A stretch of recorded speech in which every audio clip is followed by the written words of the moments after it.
સિક્કિમ અને અરુણાચલ પ્રદેશમાં યોજાયેલી વિધાનસભા ચૂંટણીની ચાલી રહી છે મતગણતરી। સિક્કિમમાં 32 બેઠકો તો અરુણાચલ પ્રદેશની 50 બેઠકો માટે થઈ રહી છે મતગણતરી। એક્ઝિટ પોલમાં સત્તારૂઢ ક્રાંતિકારી મોરચા પ્રચંડ બહુમત તરફ તો અરુણાચલ પ્રદેશમાં 60 બેઠકોમાંથી અત્યાર સુધીમાં 45 બેઠક પર ભાજપ આગળ।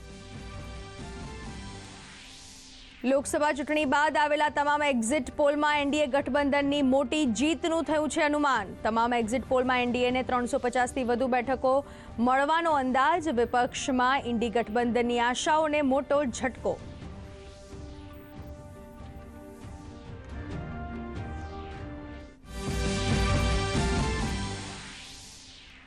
કોંગ્રેસ અધ્યક્ષ મલ્લિકાર્જુન ખડગે આગળની રણનીતિ માટે પક્ષના લોકસભાના ઉમેદવારો સાથે આજે કરશે ઓનલાઈન બેઠક।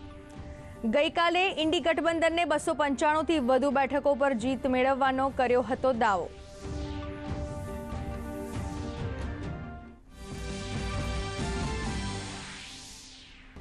Delhi CM Arvind Kejriwal liquor policy કેસમાં આજે તિહાર જેલમાં કરશે આત્મસમર્પણ।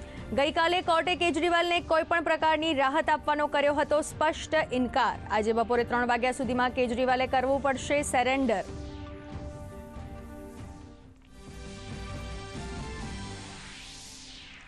અમદાવાદ ક્રાઇમ બ્રાન્ચ કસ્ટમ્સ અને એક્સાઇઝ વિભાગની સંયુક્ત કાર્યવાહી। એરપોર્ટ પોસ્ટ પાર્સલમાં આવતા સિન્થેટિક અને હાઇબ્રિડ ગાંજાના મોટા જથ્થાની હેરાફેરીનો કર્યો પર્દાફાશ। રૂપિયા 1.12 કરોડની કિંમતનો હાઇબ્રિડ ગાંજો હોવાનું પ્રાથમિક તારણ।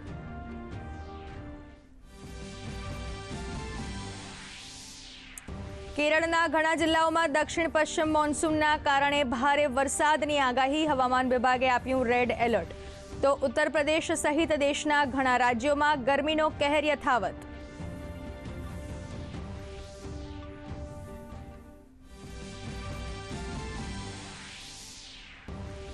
રાજ્યમાં ગરમીનું ઘટ્યું પ્રમાણ। હવામાન વિભાગે સાબરકાંઠા, કચ્છ, સુરેન્દ્રનગર અને પાટણમાં વંટોળની કરી આગાહી।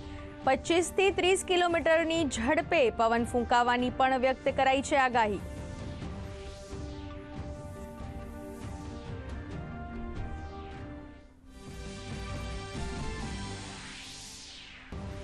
આજે ગાંધીનગર ગિફ્ટ સિટી ખાતે વિશ્વ જુનિયર ચેસ ચેમ્પિયનશિપ 2024નું થશે ઉદ્ઘાટન। ગ્રેન્ડમાસ્ટર વિશ્વનાથન આનંદ રહેશે ઉપસ્થિત।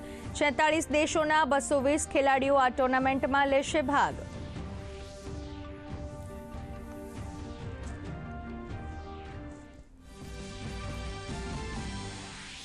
અને આઈસીસી T20 વર્લ્ડ કપનો થયો પ્રારંભ। અમેરિકાના ડલાસ ખાતે રમાયેલી પ્રથમ મેચમાં અમેરિકાને કેનેડાએ 7 વિકેટે હરાવ્યું। 195 રનનું લક્ષ્ય 17.4 ઓવરમાં કર્યું હાંસલ। તો આજે બીજી મેચમાં વેસ્ટ ઇન્ડિઝ અને પપુઆ ન્યૂ ગિની વચ્ચે થશે મુકાબલો।